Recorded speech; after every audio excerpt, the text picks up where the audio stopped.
Had to make your coffee. Yeah, they did, but I think the tea all wrong. They got a little cream for me, please. More? Okay, yeah. I'll bring it. Just a little bit. So last time you had somebody else make your coffee and you didn't like it. He's fired. He don't work for us no more. He doesn't? No. You know, I just feel like when you at any company, you have to be an asset, not a liability. Hey, the entire media guys from the UK are here as well. Okay. You know, we want to thank them for coming out. We want to thank everybody for coming out, man. You know, y'all pretty much want to know how the fight gonna play out. I can't really say, but we'll just have to see. The last thing that Robert said was he brought up the Castillo fight, and he said that he thought you lost that fight. This is just minutes ago, and that you haven't been in a street fight. Okay. I mean, I just feel like, you take. The best thing for everybody really to do is, I mean, if they feel Castillo beat me, well, why he couldn't do it again? If they feel he beat me the first time, and you know, you go back and look at the fight. Just look at the fight on mute. You know, a lot of times when I'm fighting, like I said before, like I said on All Access, I'm fighting the media, I'm fighting all the critics, I'm fighting all the jealousy. I'm fighting a little bit of everything. You know, every day. You know, my whole life has been a fight and a struggle. But I always know how to rise to the top because I'm a natural born fighter, and I'm a natural born winner at whatever I do.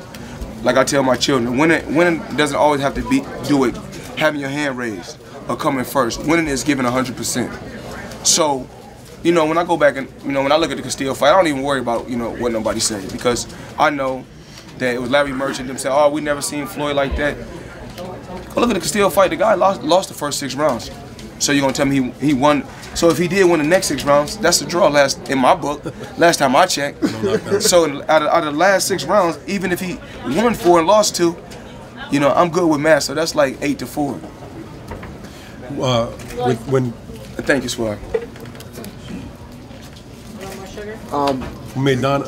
Yeah, go ahead. No, I was gonna say, when Maidana was in here talking to us, you know, he was asked, you know, do you have to win by a knockout because you're such a supreme boxer compared to him? And you know, he said he's gonna be.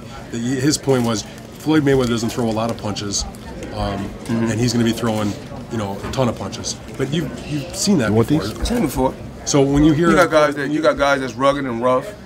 You got guys that's rugged and rough. You know, only thing I want this guy, I want him to bring his best, because if he bring his best, then he may be the first guy to actually make me dig in my bag of tricks and pull out my A game.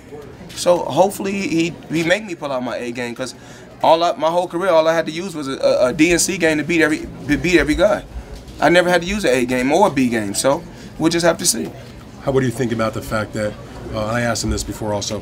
In boxing, sometimes you win the big fight, but you don't necessarily, it doesn't get you that next big fight because there's politics involved. This is a case where you looked at what he did with Broner, he won the fight, he earned the fight with you, and you gave him the fight. It's not just the Broner fight. Okay. I looked at his last 4 fights, if I'm not mistaken. I'm not just judging him off one fight, his last 4 fights. He done a superb job, he done a good job, and he's the guy that we chose. He's the guy that we chose. And he got an 80% knockout ratio, so, you know, I can't sleep on this guy.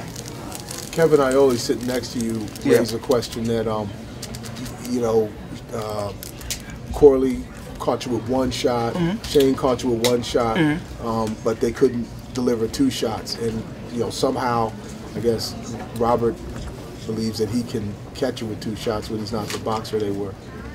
Well, you know, then I look at a situation like this, you know, not taking anything away from, you know, Adrien Broner. You know, me myself, I was at 130.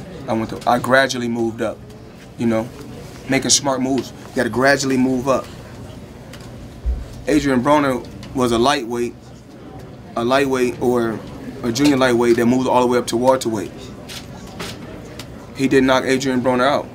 Now we can look at this. Now you're gonna tell me this is a blown up lightweight that you couldn't knock out, knock down, but you couldn't finish the job. So, you know, I just look in way different scenarios like that. That's what I do myself. So we'll just see what he brings to the table come Saturday. How big of a factor is being a guy who's fought 3 times? Well, you've been fighting at 147 for a number of years, but also fought 3 times at 154 against this guy. I don't really think it's really a lot of times. In my case, I'm gonna talk about me. In my case, I don't really think it's really about the weight. I think it's about just mentally being strong. It's about mental with me. You know, you got a lot of guys, like I said before, in the past. You know, I want you guys to listen to me. You got guys that hit hard. You got guys that's fast. You got guys that's strong. But when it comes to mentally, I mean, I don't think guys can go to that level that I'm at. Guys can go to that mental level that I'm at.